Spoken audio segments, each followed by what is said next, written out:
Today I wanted to show you how we made this cool little gift. It's a 3D model of some mountains.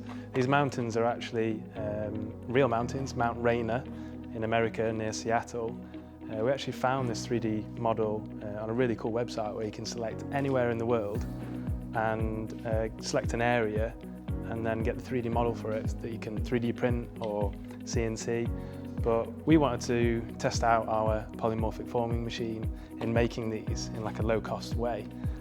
So today I'm just going to show you how we did that. We've used some of our tools, other tools in the workshop as well, laser cutting, laser engraving, to make a nice pretty little gift. So just follow me, we'll show you. So we used our CO2 laser cutter for the frame and the engraving.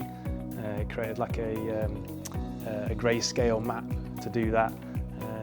That's good. And then follow me. Take you to the forming machine. Go on, Tom, keep up.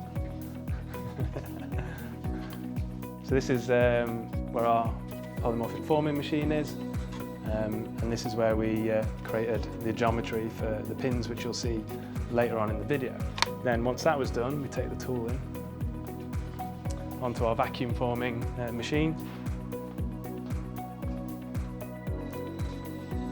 So then we put the tool in the vacuum forming machine with all the pretty little mountains, vacuum form some plastic over it. This is actually some styrene plastic, or styrene-based plastic here.